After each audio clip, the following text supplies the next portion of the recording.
We are back on Morning Line. It's our final segment this morning with Allison Fields, veterinarian. 737-7587. Got some folks on the line. Let's get back to the phone calls, and we'll go next to Lisa. Hi, Lisa. Morning, Lisa. Good morning. How are y'all doing today? Good. How are you? What's your question? Well, when my parents travel, I always go over and I cat sit for Macy and Coco Chanel, which Dr. Fields, you know that you are their doctor. They're patients of mine. But I've noticed that the last time that I was over there and I was babysitting, I thought that Macy was like getting a cold. Well, she wasn't getting a cold, Dr. Fields. She was actually crying. She cried every day that that my mom was gone on their vacation. Are you saying her eyes were watering? Yes, she was crying like real tears. Okay. Wow. No kidding.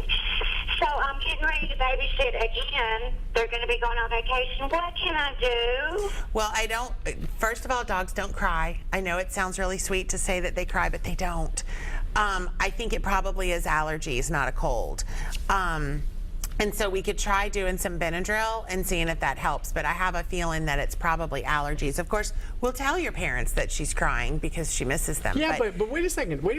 Dogs don't cry. I'm with Lisa on this one, okay? I'm going to have to call you on this one, Doc, okay? Because, Lisa, the dogs are fine, and then your parents leave, and then their eyes start tearing up. Is it just coincidence that they're getting allergies when your parents leave? Or is it because the Bradford pear was blooming outside? What do you think, Lisa?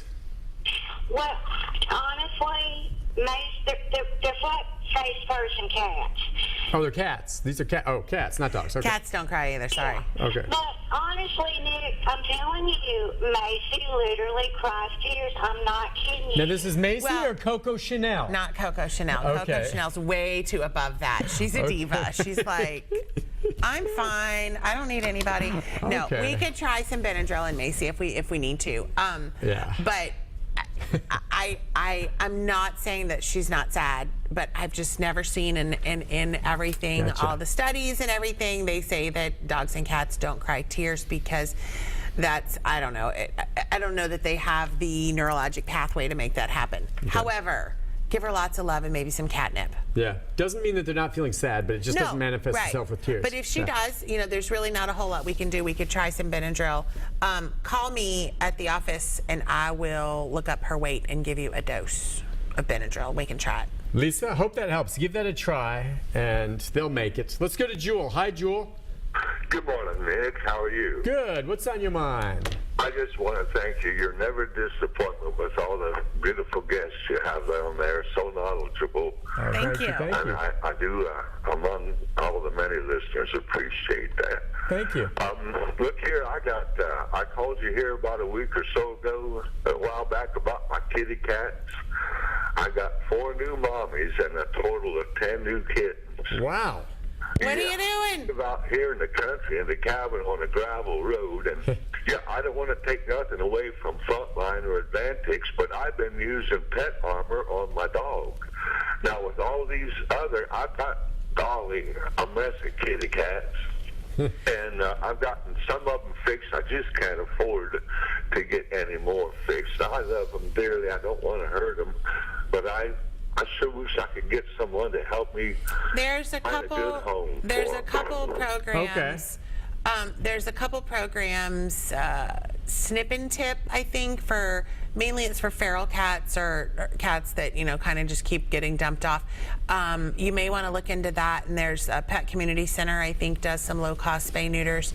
There are some things that you could do to see about getting that. The Snip and Tip, I think, is either free or really nominal, $10 or something. Snip and Tip, okay.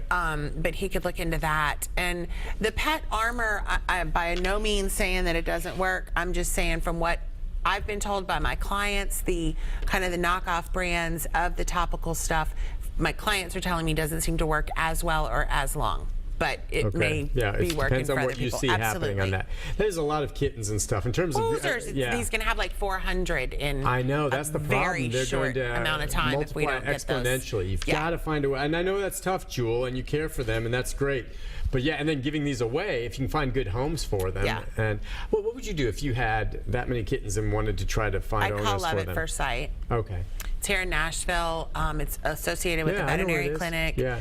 A lot of people I know have gotten dogs They and cats take from there. litters. Yeah. And they do charge for them, but what you're paying for is you're paying for that animal's veterinary care for the first year.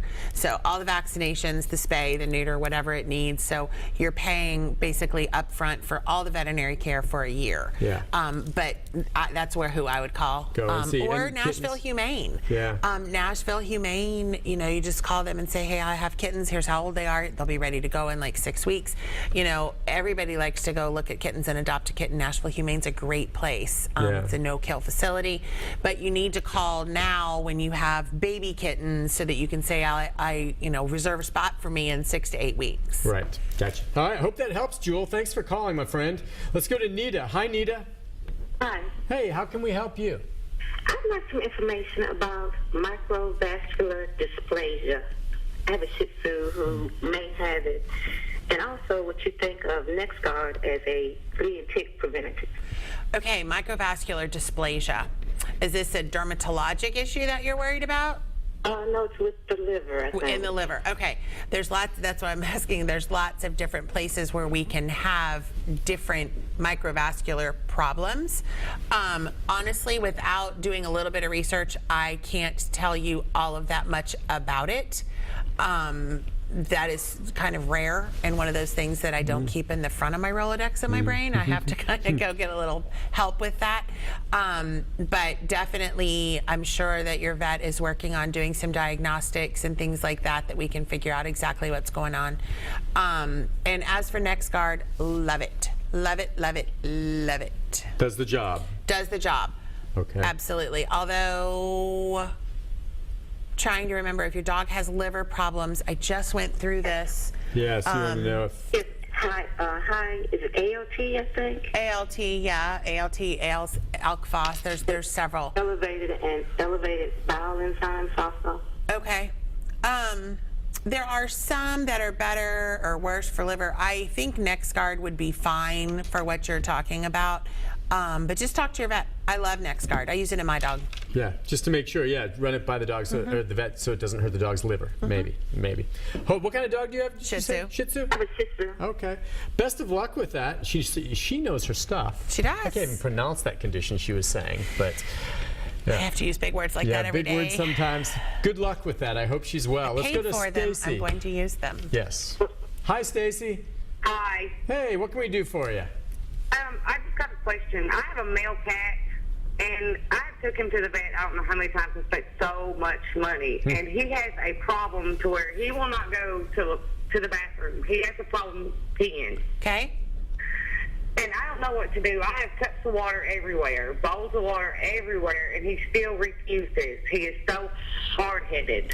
Well, I don't know that it's about being hard-headed. Cats can get something called feline lower urinary tract disease, and it can be very challenging to treat. Has he ever been blocked where he's had to go to the hospital because he can't urinate? No, I've had him on, he's had UTIs. And I've had him on, they give him antibiotics, steroids, and the vet had told me that he could have a behavioral problem. Right. Because he started using out of the box. Well, I finally got him to use it in the box. Okay. Which it could be a problem is what I'm wondering is I know I shouldn't, but I have 20 cats outside, which 10 of them are kittens that have just been born not long ago, which they're going off because I can afford them, but that's just too many. Okay, well, we don't have a whole lot of time left, so I'm going to give you some quick pointers here. The recommendations from the American Feline Association is 1 litter box in the house per cat plus 1. So if you have 5 cats inside, you're supposed to have 6 litter boxes. I got 2 inside, which is one's a kitten. I have 3 litter boxes. Okay, good job. So the type of litter can be an issue, whether or not the litter box is covered, uncovered. Any changes in the household, if you've added a cat, if a cat's gone away, cats are finicky little creatures and they get really set in their ways and they want the same litter, and if you've moved litter boxes, things like that. However, your cat, especially if you have 20 cats outside, is probably having more of a behavioral type thing, and so some amitriptyline, which you might want to talk to your vet about, is an anti-anxiety medication that I use quite frequently in these kind of cases. I typically give it just once a day at bedtime, but amitriptyline is something you might want to talk to him about.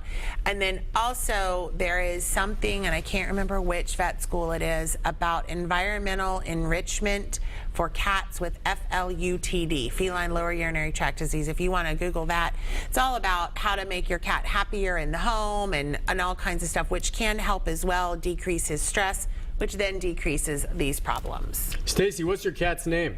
Rex. Rex. I love him. He's a tough guy. He is tough, but He's a little raised sensitive. him. I actually saved him from up underneath the air conditioning unit. Oh, wow. But she could be right, because I had a cat that died of a heart attack back in December. She was like 15 years old, Yeah. and she raised him. Okay, so... well, And he has just been not wanting to use. He would go to pee, and I keep telling him, you need to drink water, boy. You need to drink water, boy. But it's not a kid, which I talk to him like he is. I know a lot of people that do that. All right, so hopefully she can get that dealt with. I don't know. Cats like... It's not a behavioral issue? I think it probably is. Oh, you think it is? Yeah, that's why I want the medicine. That I would suggest that medicine. All right. Real quick as we wrap things up, healthcare insurance for pets. I think it's do you find it works? I mean, is it, for most people, is it good coverage? It depends on the company. Okay. And there's different plans. There's like your preventative medicine plan, which is vaccines and heartworm prevention, which I don't really think is worth it. Okay. There's your illness and accident, which I think is worth it. I don't know how much the premiums That's are. what I I wanna haven't looked check. into If it. I but could get premiums what you and have it's to realize is $25 that a month. you still have to pay your vet. It's just like health insurance when we were little. That's right. You Our pay mom the took vet, us to and the then you get the doctor. receipts and you get reimbursed. Yes, you get the receipt and they reimburse you. And there's some out there that you can fax it in and you're reimbursed within 24, 48 hours. You can even have the vet fax it in for you, maybe with the documents. I mean, you're paying the vet, but then they can send it to you. Man, would you do that if for you me? ask very nicely, and that's not our job. I know, but if I ask nicely, would you do Maybe. that for me? Maybe. Oh, really? Maybe. We don't, in our clinic, our fax machine is not at the front desk. So if we're really busy, our girls have to I would leave come the front back desk. after dinner. Right, okay. I'm just saying, yes, more than likely. I'm just not going to speak for other vets Other and say vets, that you can't. I because know. that's not part of the insurance is between you and that company. They don't repay us. We don't have any dog Yeah. in that fight, you know. So yes, I think that vets would probably be happy to help you do that, but I can't speak And for I all can of the see vets. how in some cases, boy, when it gets expensive on some of the major procedures, it's very, very much worth And you it. can always take it home and scan it. Yeah. You know, you don't have to fax it. But I do think it works. And there's VPI, there's Pet's Choice, there's a lot of Check different on ones some of out those. there that 'Cause who knows what are the tater will need? Mashed potato. Allison, thank you. It's so good to Thank be here, you Nick. for I'll see you coming on. next We'll month. see you again soon, all right? You Absolutely. take care of yourself. Will do. I will be back with a programming note about tomorrow and another shot of mashed potato just for kicks to say goodbye. We'll be back.